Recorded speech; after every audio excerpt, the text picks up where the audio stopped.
What's up, everybody? Justin here to do another series of my year in wrestling videos.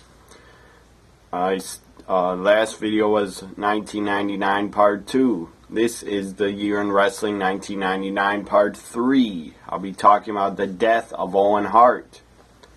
Very tragic what happened to him at Over the Edge 99. I'll be talking about WCW Spring Stampede.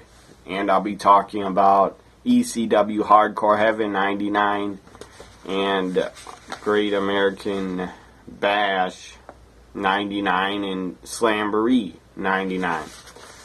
So I'm going to start talking about Spring Stampede first. My last video, I believe, ended with Backlash 99. So here we go with Spring Stampede 99. Took place from Denver, Colorado. Or no, it didn't. That was 98. Spring Stampede 99 took place from Tacoma, Washington. I think that's where it was from. On April 11th, 99. First match, Juventud Guerrero in a cruiserweight match. Juventud Guerrero defeated Blitzkrieg. Blitzkrieg was a masked wrestler for WCW masked cruiserweight.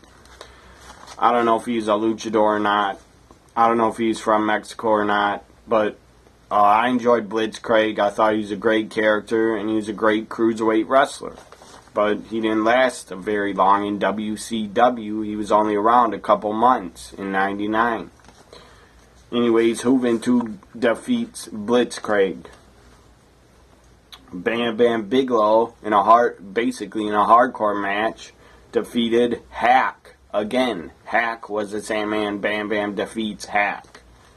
And it was a decent hardcore match. I believe Sandman did a really brutal spot with a ladder, picked up a ladder, suplexed it, I think, on top of Bam Bam Bigelow's head, and that was just brutal.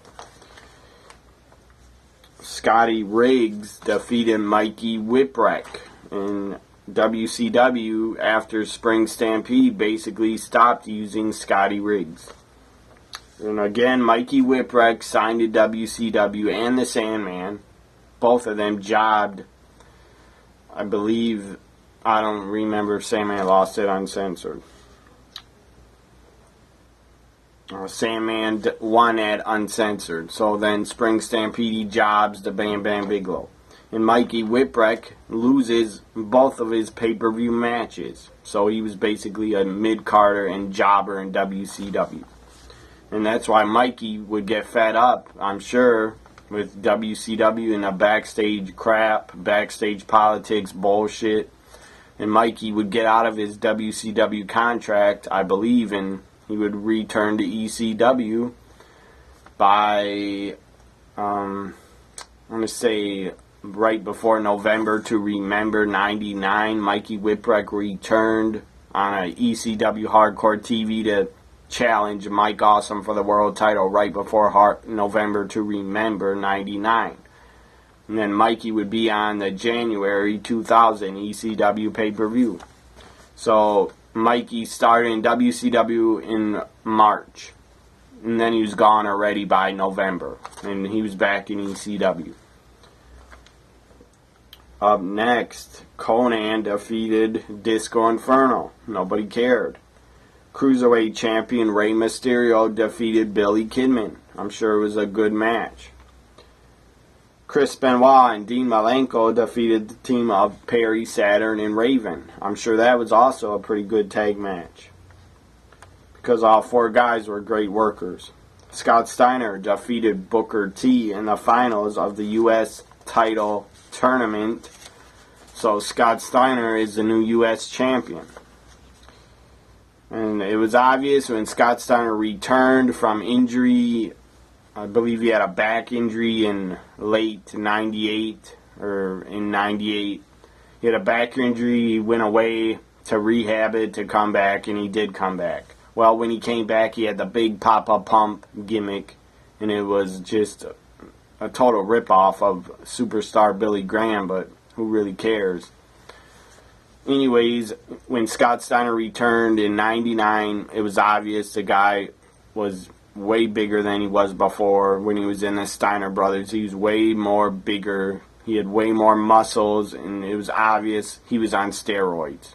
So Big Papa Pump was obviously on the juice when he returned in '99. At least if he wasn't on steroids, it really looked like Scott Steiner was on steroids, because he would just look like a freak, and like a circus freak. Like you would go to a circus and pay to look at Scott Steiner, because that's how freaky he looked. His arms were giant, they were huge, they looked like giant softballs, and his muscles, I mean, the guy was way too built. Up next, Bill Goldberg defeated Kevin Nash. And I think Goldberg was injured from January '99 until April. I think he got himself injured when he was pounding on a limo. I don't know who the hell was in the limo. I don't remember. Anyways, Goldberg was pounding on the limo with his fist and pounding on it with his forearm on the glass window, kept hitting it, and then it finally broke, and he basically sliced his forearm open, got cut, and then he got taken out of action for over 3 months. So I guess he returned at Spring Stampede. And he defeated Kevin Nash, as I said. Diamond Dallas Page defeated, this was the main event, he defeated the world champion, Nature Boy Ric Flair, Hollywood Hogan, and Sting in a 4 corners match to win the WCW world title for the first time. Macho Man Randy Savage returned, and he was a special guest referee. I believe he dropped a flying elbow on somebody. I think it was Sting or somebody else. Maybe it was Flair. Anyways, 4 top guys. This was a big main event because you had 4 top guys in the match and for the title. And DDP wasn't really a top guy yet, but when he won the world title, he became a top guy until WCW went out of business. And they didn't really use DDP right. At the basically in 2000 and 2001, they were not using Diamond Dallas Page the right way. They weren't booking him right. They just put him in a tag team with Kevin Nash.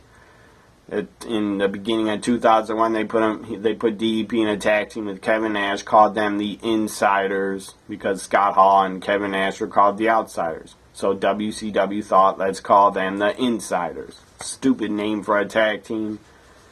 Anyways, DDP becomes a World Heavyweight Champion at Spring Stampede '99. If I would grade this pay-per-view, I would give it a C. It was okay. Now I'm going to talk about WCW Slamboree, which took place on May 9th, 1999 from St. Louis, Missouri. In the giant, I believe it was a stadium of the St. Louis Rams, so it was a giant stadium that Super Brawl was held in, and I'm sure they had a lot of the seats taped off so nobody could sit in them because they didn't sell enough tickets. They cannot sell out. WCW never did sell out any football stadiums except for maybe the Georgia Dome in '98 when they sold like 40,000 tickets or 30,000 tickets.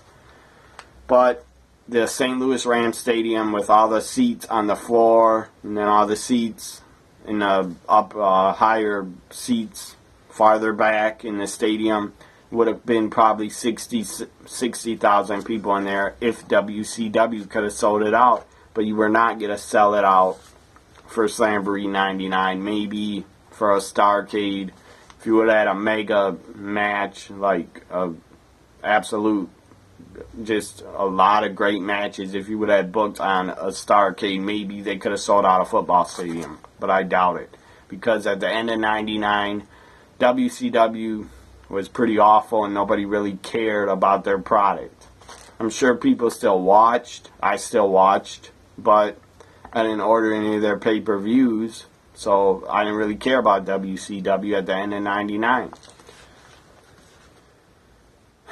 Here is the first match, that's Slamboree 99.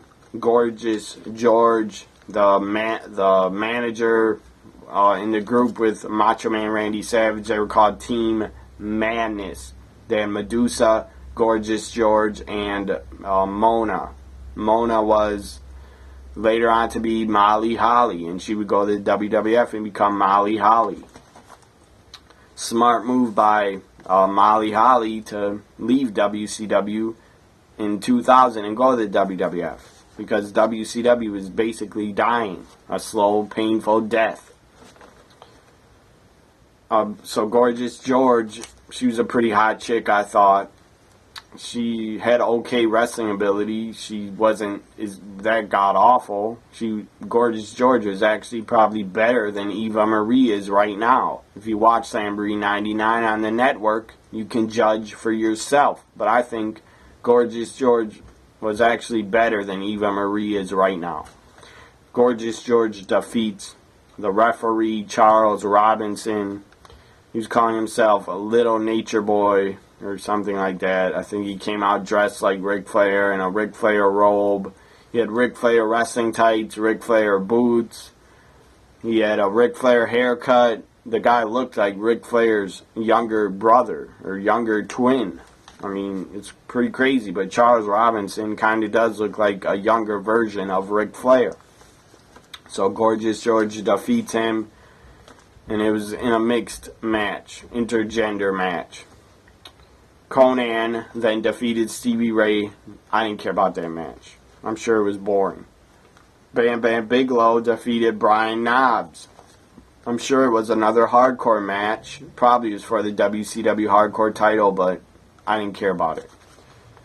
Perry Saturn and Raven defeated the World Tag Team Champions, Billy Kidman and Rey Mysterio Jr., and they defeated Chris Benoit and Dean Malenko in a three-way tag team match. And the winning team would get the World Tag Team title, so Saturn and Raven became the new World Tag Team Champions. And I don't think that would last for very long, because in August of 99, Raven would walk out of WCW and go back to ECW. Up next, U.S. champion Scott Steiner defeated Buff Bagwell. They were feuding at the time. Buff used to be Scott Steiner's friend when they were in the NWO White and Black together. They would hang out. Buff would come to the ring with Scott Steiner. Well, they weren't friends anymore, and they were feuding, and nobody cared about their feud. So Scott Steiner beats Buff to retain the U.S. title. Rick Steiner, who was a heel at this time, Rick Steiner defeated television champion Booker T to win the TV title. It was an okay match. Rowdy Piper defeated Nature Boy Ric Flair by a reversal decision. The referee reversed his decision and gave the match to Rowdy Piper. I don't remember the finish and why the ref reversed the decision, but Ric Flair probably cheated because he was the dirtiest player in the game. That's obvious. Up next, Bill Goldberg wrestled to a no contest. There was no winner. Goldberg versus Sting. There was no winner after Bret Hart interfered in the match. I believe he had a chair and started bashing Goldberg's leg with the chair. Kevin Nash defeated, this was the main event, Kevin Nash challenged DDP for the WCW World title, and Kevin Nash wins the WCW World Championship at Slamboree. Again, DDP just won the title at Spring Stampede, not even a month. On April 11th, DDP won the world title, and then May 9th, he loses the title. That's what I'm talking about. 99 was a bad year for world champions because the titles kept changing hands in both companies, in WCW and in WWF. I almost said in ECW, but in ECW the world title did not change hands that often at all. Not like it did in WCW and WWF. Their world title was changing hands like every month or every 2 months. Even WWF, they did a two title changes on Raw in 99. I believe Stone Cold defeated The Undertaker in May 99 on a Raw, or in June 99 on a Raw, to win the belt back from The Undertaker. Stone Cold won it. And then in August, after SummerSlam, Mankind defended the title against Triple H, and Triple H won the world title on Raw. And in the beginning of the year, WCW did the finger poke of doom, and the world title changed hands on Nitro. I'm not saying it's a bad thing to have your world title change hands on a Monday Night Raw, because it's not. It's exciting for the fans, and it's cool that they don't gotta buy the network to see a world title change, but I don't think we're gonna get any more world title changes for probably years and years on Raw. At least I don't think we'll see any world title changes on Raw in 2015.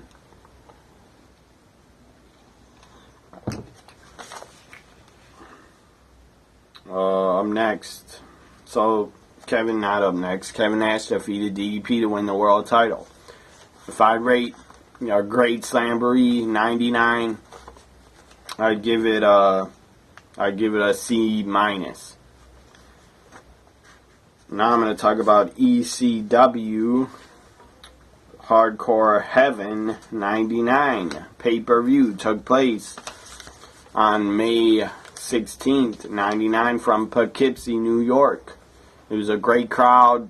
The crowd in New York was always hot and loved the ECW product. So here we go. First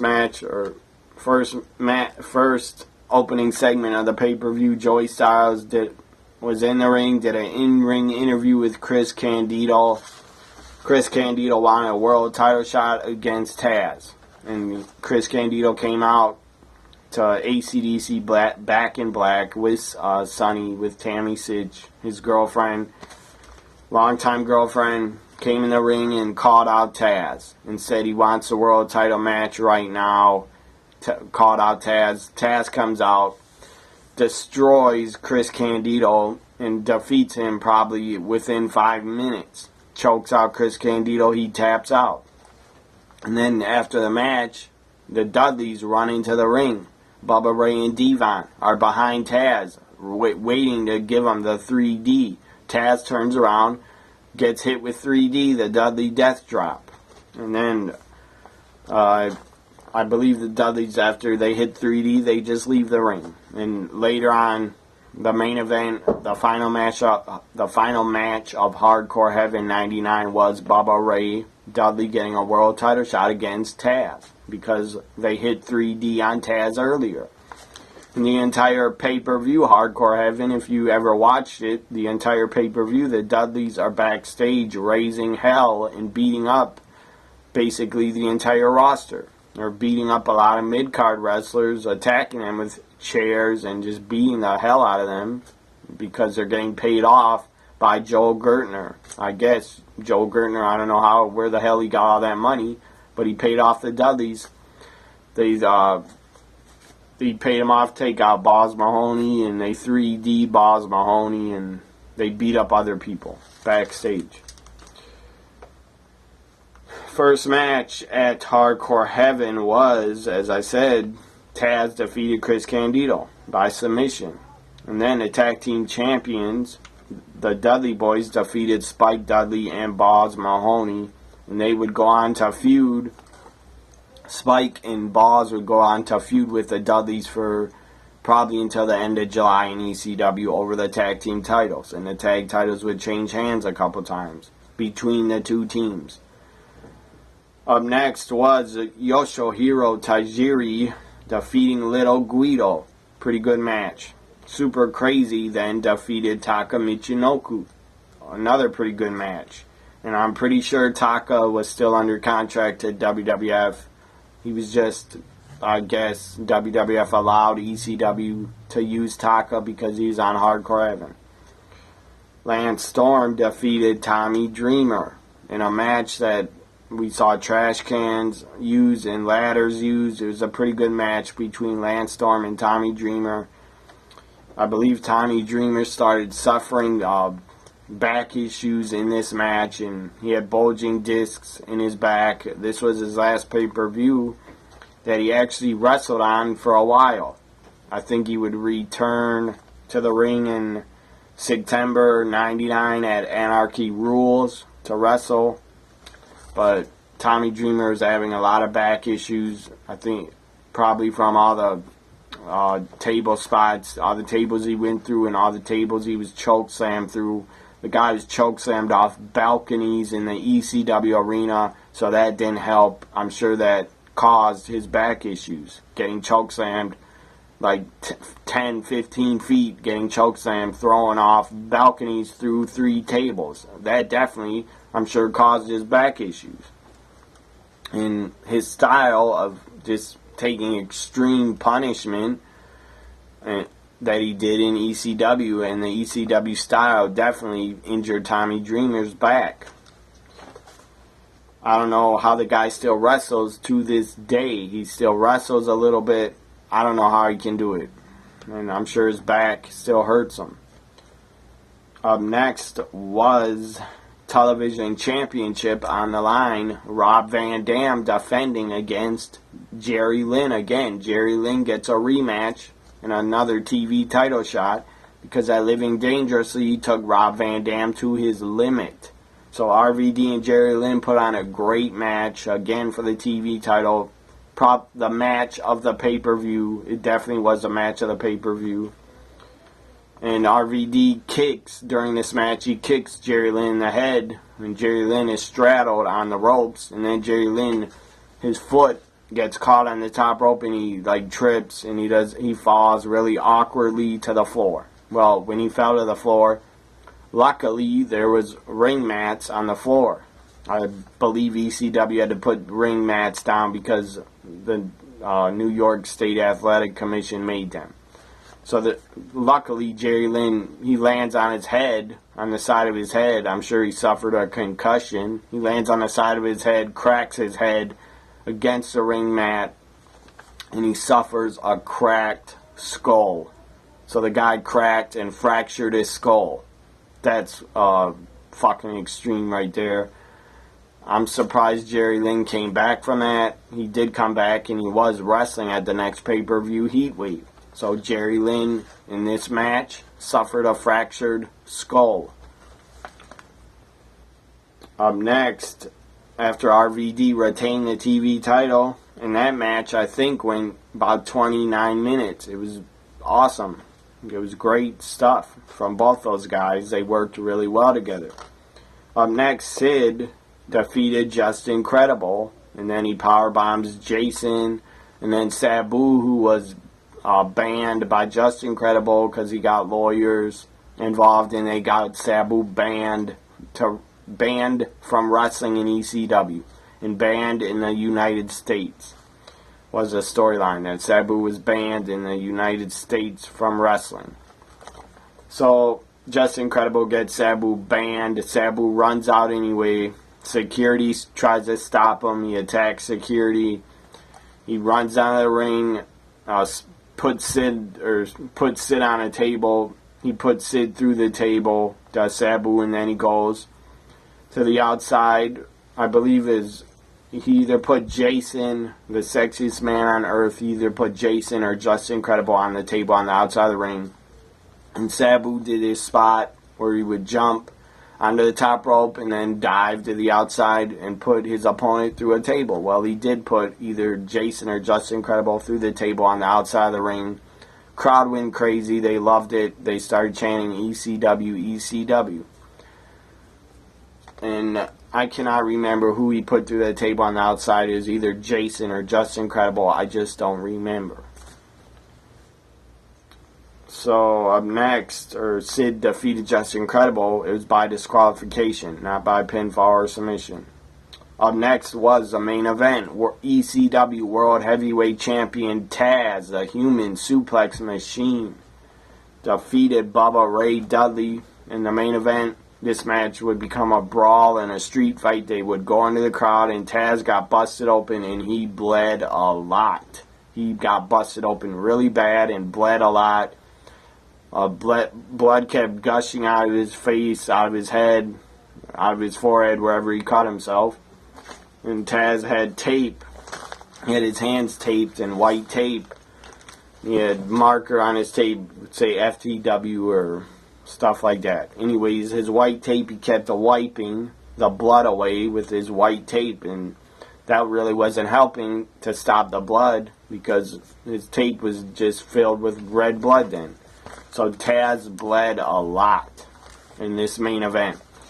And it was a good main event match. Bubba Ray and Taz put on a good match to end Hardcore Heaven 99 on pay-per-view.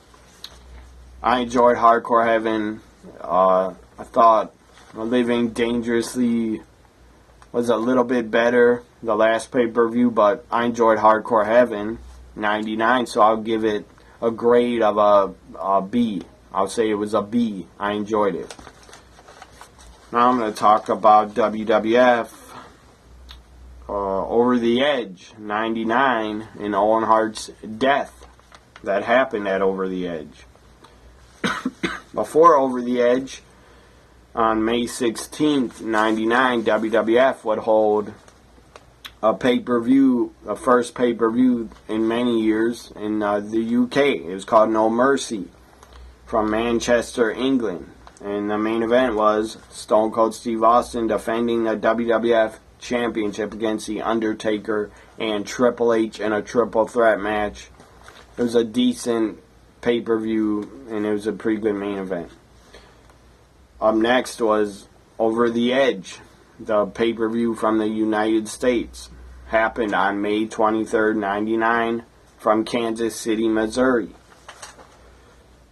Up first was the World Tag Team Championships.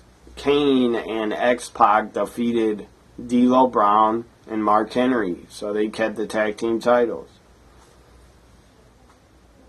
I think Kane and X-Pac must have won the tag titles on a Monday Night Raw.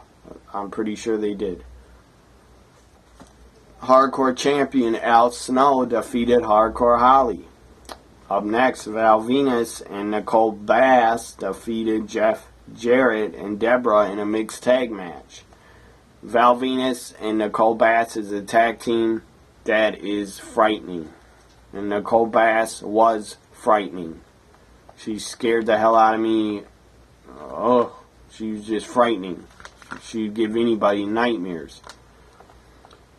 Up next was Billy Gunn defeating Road Dogg Jesse James. The New Age Outlaws broke up. DX broke up. They started feuding. China went on the side of, I believe, China went on the side of Billy Gunn, with Billy Gunn, and X-Pac was on the side of the Road Dogg. And Triple H was really out of the DX feud because he was alone, becoming a single star, a top star. Triple H really became a top guy after he won the title after SummerSlam 99 for the first time. Up next, after Billy Gunn defeated Road Dogg, the Union, this stupid Union group that wasn't even around long and really made no sense. They called them the Union. Mankind, Ken Shamrock, and the Big Show and Test were the Union. They defeated the team of Farouk, Bradshaw, the Acolytes, Viscera, and the Big Boss Man, the Corporate Ministry, in an elimination 8-man tag. So the Union defeats the Corporate Ministry in an elimination 8-man tag match. The Rock defeated Triple H by disqualification. And I'm sure it was a pretty good match because Triple H and The Rock always had entertaining matches together. And I watched some guy's video from like 2 years ago on YouTube where he claimed everything in the Attitude Era sucked, and he hated the Attitude Era, and his video was about these are the reasons why he hated the Attitude Era, or something. And the guy in his video claimed that The Rock sucked, and The Rock was boring, and that all his promos, he kept repeating all his catchphrases that he wouldn't say anything new, and he kept repeating them, and The Rock sucked. And that The Rock never entertained him. And he claimed The Rock wasn't entertaining. Well, sir, if you see this video, you're an idiot. I'm not the biggest Rock fan, but I do like the guy, and I respect the guy for what he did for the WWF and what he did for the fans by entertaining them in his time in the WWF and what he's done for the company and for the fans. Okay, The Rock has returned a couple times after being gone for 7 years in Hollywood doing movies. The guy never had to return. The Rock, Dwayne Johnson, never ever had to return to the WWF or WWE. It was WWE then. The Rock never had to return to the WWE. The guy came back because he wanted to come back for the fans. He came back, worked with Cena 2 years in a row at WrestleMania. Came back, WrestleMania 27, he was a host. And then he would return to the ring at 28 and 29. And then The Rock was even on WrestleMania 30. And The Rock even returned after doing Saturday Night Live the night before WrestleMania 31. The Rock flew from New York to California to show up just to be on WrestleMania 31 as a surprise. So, in my opinion, The Rock was entertaining. And if somebody says The Rock was never entertaining, then they're just a stupid fucking idiot asshole. Because, in my opinion, The Rock was entertaining. Not everything he said and did was entertaining, but a lot of it was. The guy was really entertaining. And if people didn't think The Rock was entertaining and they didn't like The Rock, they wouldn't be going to see his movies, and his movies wouldn't be making fucking millions and millions and millions of dollars if people didn't think The Rock was entertaining. I mean, you could tell from 97, 98, 99, The Rock, you could tell if you were a wrestling fan and you had any fucking brains in your head, you could tell that The Rock had it. He had the it factor. He was going to become a top star no matter what. Every fan could see that The Rock was a rising star. And if you couldn't, then you're a fucking retard. Back to Over the Edge 99. I had to bring that up. Some stupid dumb fuck said The Rock wasn't entertaining ever.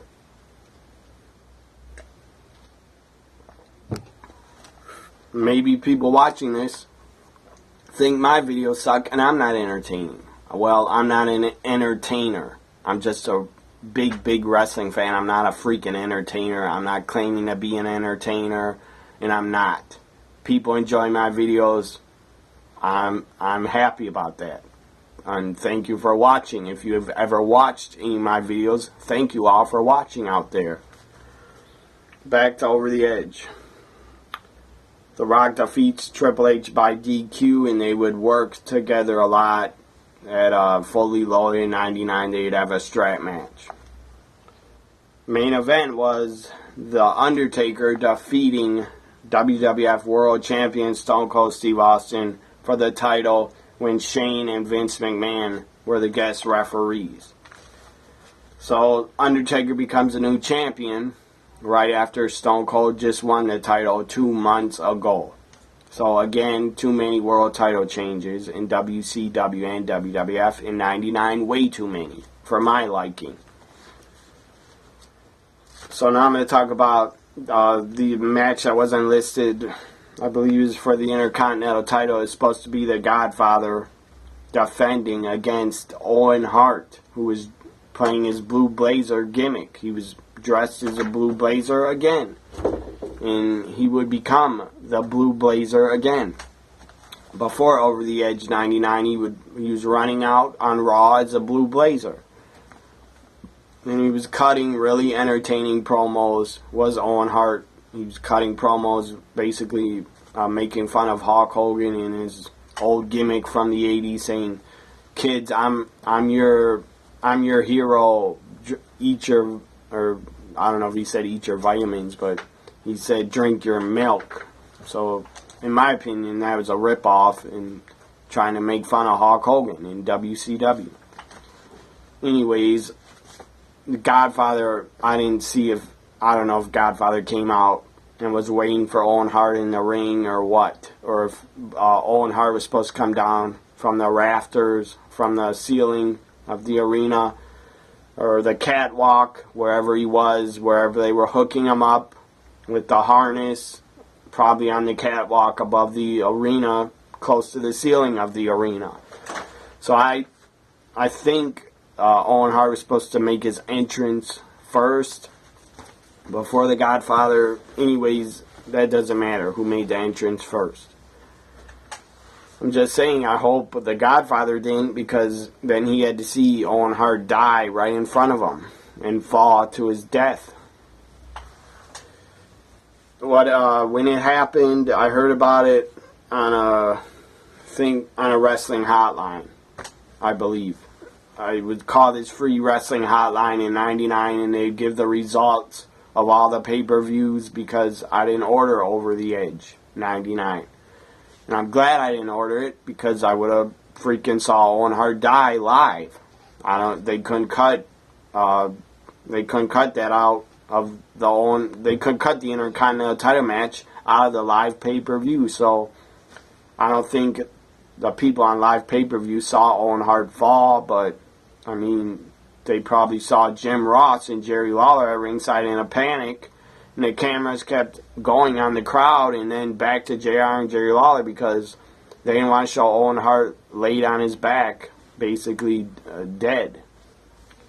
So they kept showing, I think on the live pay-per-view, they kept showing Jerry Lawler and Owen Hart, saying Owen Hart I think they started saying Owen Hart fell, this was an accident, and he's been rushed to the ambulance to a hospital.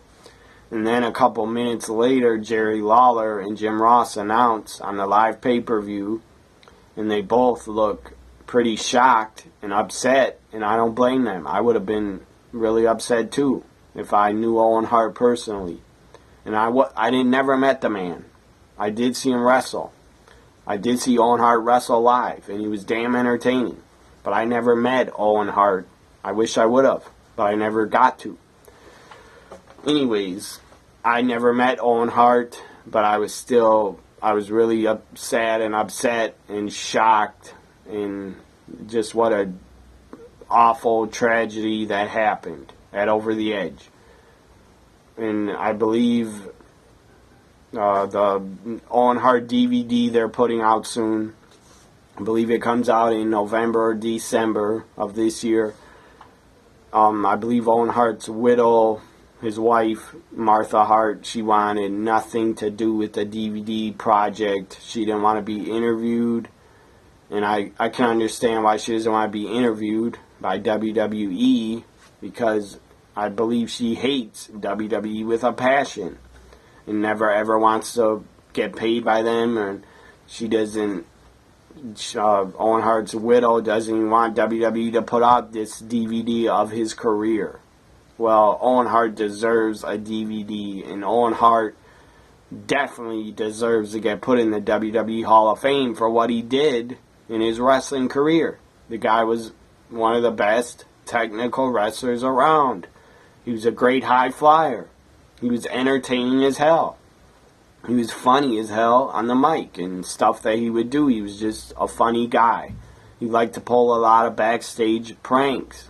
He was a prankster. He was probably one of the best ribbers in the business when he was in the WWF. He ribbed a lot of guys and did a lot of great funny pranks to them. So, the entire locker room loved Owen Hart. I mean, just about every guy that met him or knew him loved him. So he wasn't a bad guy, he was a great guy. He was a great man, he was a great person, he was nice to everybody, he was just a great person. So anyways, when I called the hotline to find out the results of Over the Edge 99, they said on the hotline, Owen Hart tragically died after he fell from the arena, when he fell from coming down in his harness, that he fell by accidental death. And I can understand why Owen Hart's widow doesn't want to be involved with anything that the WWE does. But that's just ridiculous that she doesn't want the WWE to put out a DVD about his wrestling career and about his family and his brother Bret Hart and other Hart family members. That's just ridiculous that she doesn't want them to discuss, or Owen Hart. She doesn't want WWE to make a DVD and to make a profit, I guess. She doesn't want WWE to make a profit off the Owen Hart DVD. But I don't know if they will make a profit. Maybe they'll donate all the money they make to a charity that Owen Hart supported. I don't know. I don't know if WWE's going to make a big profit and keep all the money or what. I just don't know that. Anyways, I heard about his death. I was shocked. I did not think it was real. I was saddened, shocked, and just really upset. I couldn't even sleep the night after I heard it. I couldn't get a good night's sleep because I just kept thinking, is this really true? Is Owen Hart really gone? Did the guy really pass away on a live pay-per-view? I had no clue really if it was true. But I did hear the news on the free hotline, the free wrestling hotline I called. So I guess I had to believe it was true. But I didn't want to believe it, and I wish it wasn't true. Next night, Monday Night Raw, I was watching it to find out about Owen Hart. And even if Owen Hart wouldn't have died, I would have watched Raw over Nitro anyway in '99. But Raw, of course, Raw opens after Over the Edge. Raw opens with every single superstar standing on the ramp and on the stage of the entrance. You have every single superstar. Mark Henry. They showed Mark Henry on camera. Jeff Jarrett. Both were crying. Both had tears coming down their face. And they were looking up to the sky like, if there is a heaven, I don't know if there is or not, but if there is a heaven, definitely Owen Hart is up there. So they show Bradshaw, Al Snow, and they were all shooken up, and they all looked upset. They showed Triple H and Chyna. They both looked really upset because they worked with Owen Hart in a feud in '98. Triple H worked with Owen Hart a lot, and Chyna was even around Owen Hart a lot also. And then they show Stephanie, Linda, Vince McMahon in the front. And The Rock, I think, was in the front also. They were all clapping. And this was going to be a tribute show to Owen Hart. They had his picture up on the Titantron showing his date of birth and the date he passed. And a picture of him. That was really sad to see that. And the fans, I'm sure all the fans there were shooken up and upset also. A lot of the fans were crying. A lot of the fans had signs that said, Owen will miss you, and Owen was never a nugget, stuff like that. So this was a Raw tribute show to Owen Hart. And every talent that wrestled on the show came out with a black armband that said Owen Hart, OH, on it, for a tribute to him. You had guys on them, and then they did backstage, before they would go to commercial. This was pretty cool to see. They did backstage interviews that were as real as it could get. This was not scripted. This was not any scripted promos that they make the talents do nowadays. Except for maybe a few talents in the WWE now talk on their own and come up with their own promos. But a lot of them, I'm sure, are scripted by the writers. Because a lot of talents, maybe some don't want to come up with their own promos and what to say, and they don't want to memorize it or whatever. I don't got a problem with the talent. If they want a writer to write their promo, I don't got a problem with that. But if you really, really love the business, you should come up with your own promos, and you should write out You should write out in a note, get a damn notebook and write out a promo and write out everything you want to say on the show, and then just keep it in your head to say it. If you really love the business, you can come up with a promo to say and not forget what to say. I know one thing, when Ric Flair comes out on Raw and talks and cuts a little promo, I don't think he takes any goddamn script from a writer to read. I think he says what he feels and he says what he doesn't read off a goddamn script. I don't think Ric Flair ever did.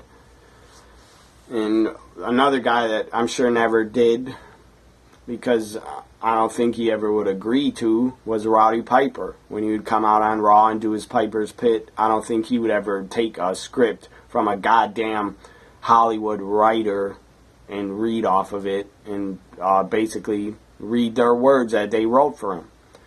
Because a lot of these goddamn writers grew up not even wrestling fans. A lot of them came from Hollywood. Some of them wrote on the show Friends.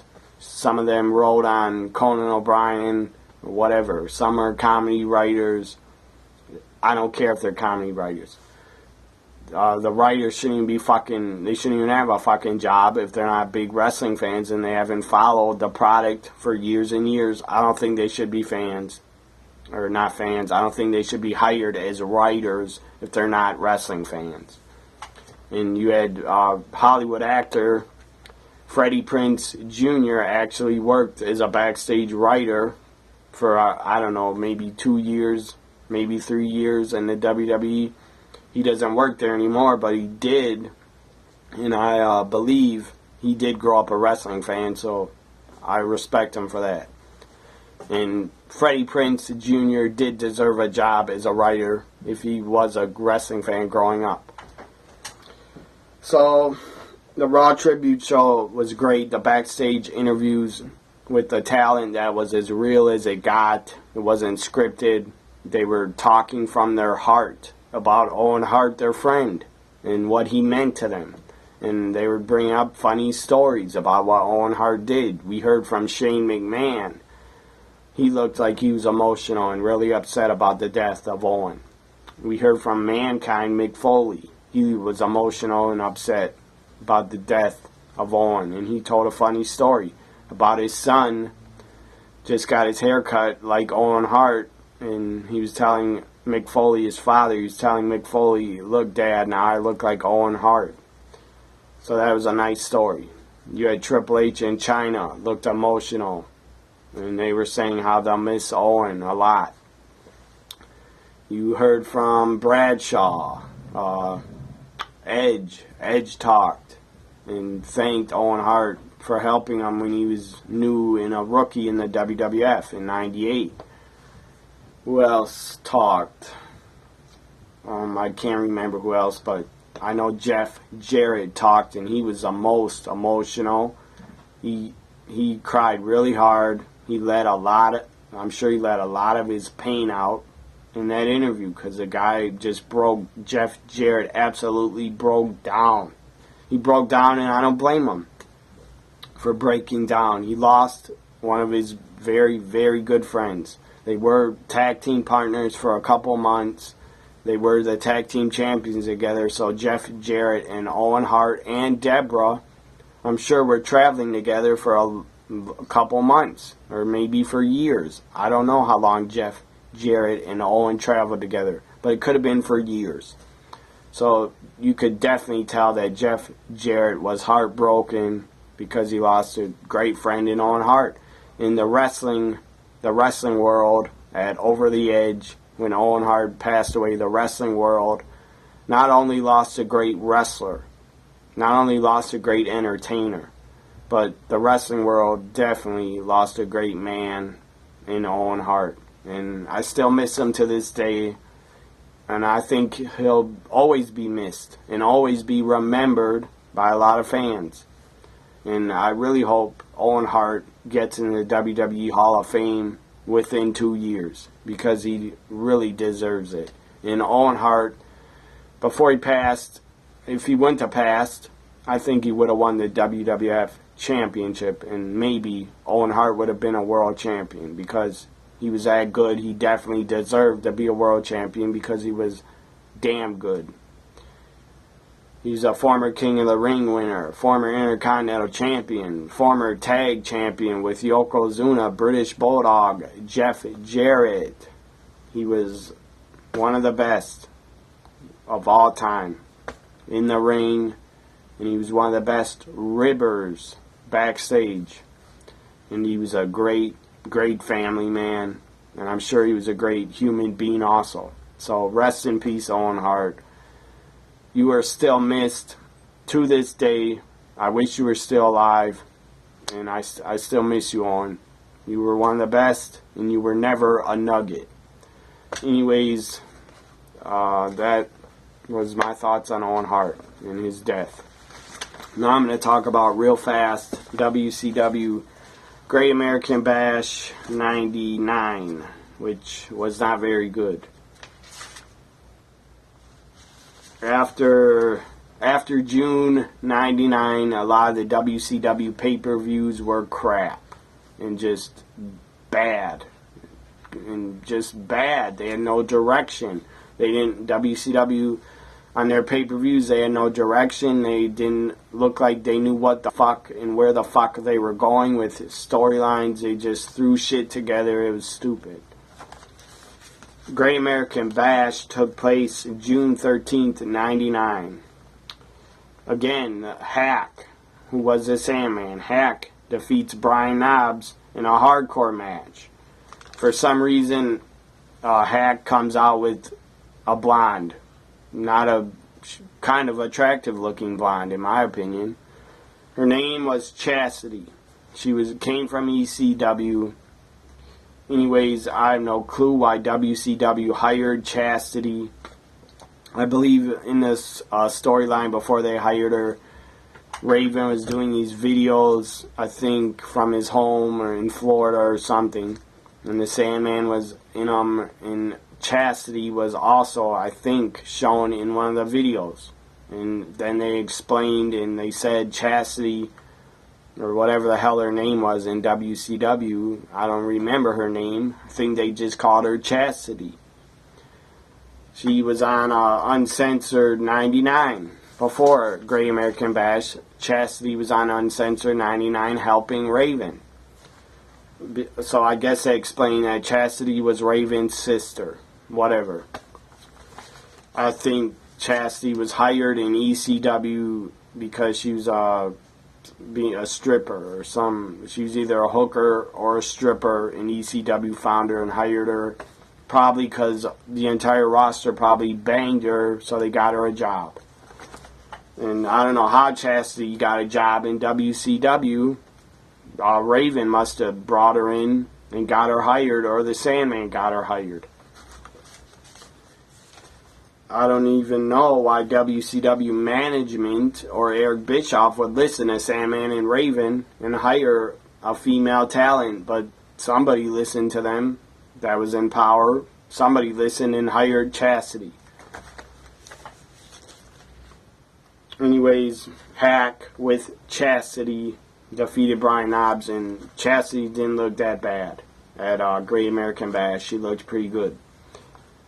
Van Hammer defeated Mikey Whipwreck. Again, this is Mikey Whipwreck's third WCW pay-per-view, and he loses again. So I understand why he got fed up and wanted to leave. Because WCW was going to do nothing with Mikey Whipwreck ever. They had no plans for him. They had no future pushes for him. So they just kept putting him on pay-per-views to lose. It was fucking pointless. They shouldn't even put him on the pay-per-view. And Van Hammer used to be in Raven's flock before this, and then he broke away from them, and he was just a Van Hammer again. Nobody cared about the guy.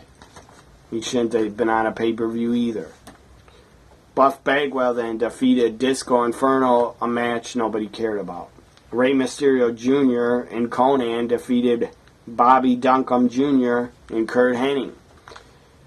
And This was, I believe, right before Great American Bash started. WCW hired Master P, and I believe they even gave him a contract. For how long, I don't know. And I don't know why the hell you give a rapper a wrestling contract. Anyways, Kurt Hennig went up to Master P had one of Master P's CDs, and then said, "Man, I'm a big fan of yours. Can you sign this? Just sign it." And so Master P signed it, and then Kurt Hennig takes his CD, bends it, and then crushes it, and then throws it on the ground, steps on it, and smashes it. I thought that was funny as hell, really entertaining stuff from Kurt Hennig. And then he would become part of the West Texas Rednecks, I believe right before Great American Bash, or maybe it was after. They started that West Texas Rednecks group with Barry Windham and Bobby Duncombe Jr. and Kurt Hennig, and they even came out with their own music video where it was called Rap is Crap, and it was damn entertaining. Anyways, the song went, I think he kept repeating in the song, "There's only one thing that I hate," or something like that. "And it's a bunch of crap, I hate rap." And then the song would go on, they'd say, "Rap is crap." So, really entertaining song and video. But I'm not a fan of country music, and I just thought the video was entertaining and funny. I'm not a fan of that music. I'm not a redneck. I'm not from the South. I don't sleep with my daddy's sister. I don't sleep with my sister. I don't bang my cousin. I'm not from the South, so I'm not into any of that crap they are. I'm not a racist, like a lot of people in the South are, and whatever. I know a lot of people from the South that are not racist. Good for you. Please don't become one.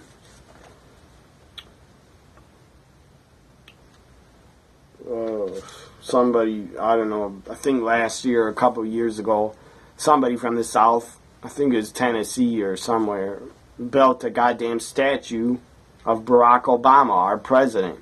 You may hate Obama, well, good for you. That's stupidity to just hate someone you don't even fucking know. Anyways, I guess people hate his politics. Whatever. Anyways, they built a Barack Obama statue, and it was really racist and offensive and looked nothing like Obama. They just painted a statue. He was like dark brown or dark black statue. Looked nothing like him. It was offensive and racist and really stupid to even build. And then they had the Barack Obama statue holding watermelon. Another goddamn racist stereotype. That black people all love watermelon.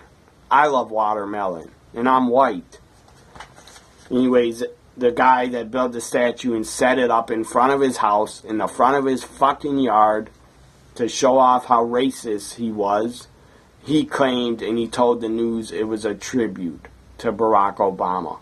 That's a bunch of horse shit. It was not a tribute. It was racism.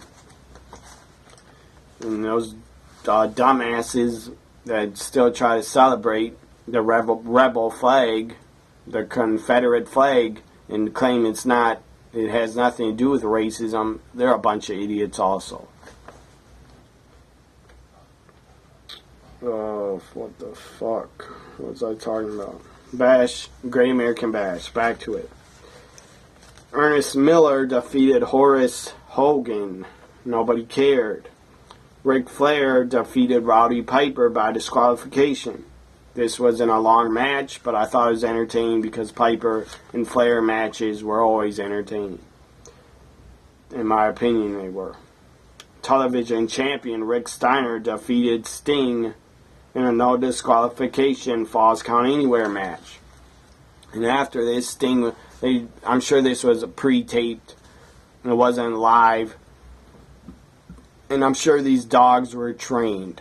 They had a dog trainer there, I'm sure. Anyway, Sting was walking backstage, had a camera on him, and then Rick Steiner or Scott Steiner's holding these Dobermans. I believe they were Dobermans. that Dobermans, I'm sure, can be vicious dogs, but like pit bulls, but a lot of them are not.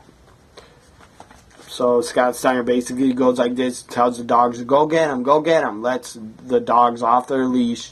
One of them actually jumps up on this Sting. I don't even think it was really Sting. It was probably a stunt guy, and the dog trainer dressed as Sting. Or it was a stunt man dressed as Sting. I don't think Sting would agree to have the dogs latch on his arm, even though the person had a towel on their arm, or Sting he was holding a towel basically for padding, and the dogs just lunged on his arm or on his hand on the towel. And then they acted like the dogs were tearing apart Sting. And the stupid announcers, whoever they were at the time, Tony Schiavone, somebody else. I'm not saying they were bad, stupid announcers, but because Mark Madden wasn't there yet, that's what I think of Mark Madden. He's a dumb fucking retard. The stuff he says in his website, whatever the stuff he writes on WrestleZone.com. I think Mark Madden is an idiot.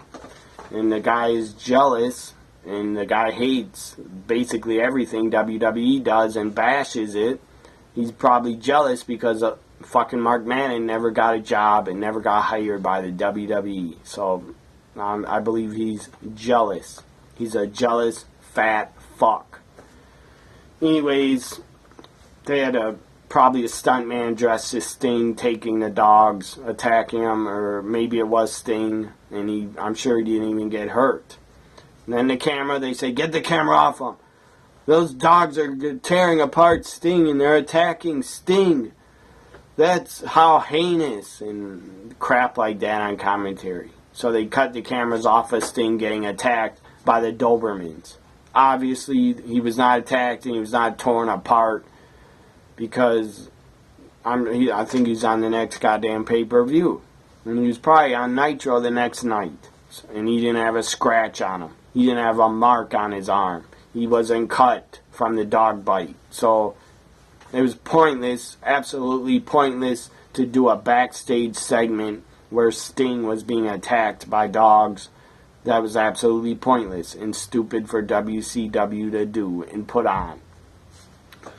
Up next was Diamond Dallas Page and Canyon.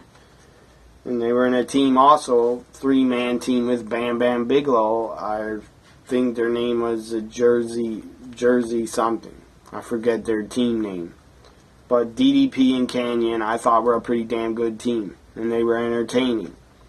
Diamond Dallas Page and Canyon defeat the World Tag Team Champions, Chris Benoit and Perry Saturn, to win the tag team titles. Main event was absolute a bore fest and garbage and crap, and it was a god-awful match. They shouldn't have put Kevin Nash in the ring with Randy Savage, who was really in the twilight of his career. By June 99, Randy Savage could not do that much. He was still a big name in wrestling, so I'm sure people still wanted to see, and people still enjoyed seeing the Macho Man. But he was not, it was not 1995, it was not 1992 anymore. The Macho Man really could not do anything in the ring. And Kevin Nash couldn't do much either. So, Kevin Nash pins WCW World Champion. Kevin Nash defeats Randy Savage by disqualification. So Kevin Nash keeps the WCW World title. This video has been very long. I apologize for that, but I talked about the death of Owen Hart for a while. So that's why it's longer.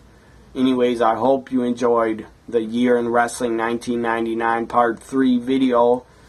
I'll be back with a Part 4 and put it up on Monday on my Twitter, and it'll be up on my YouTube channel Monday before Monday Night Raw.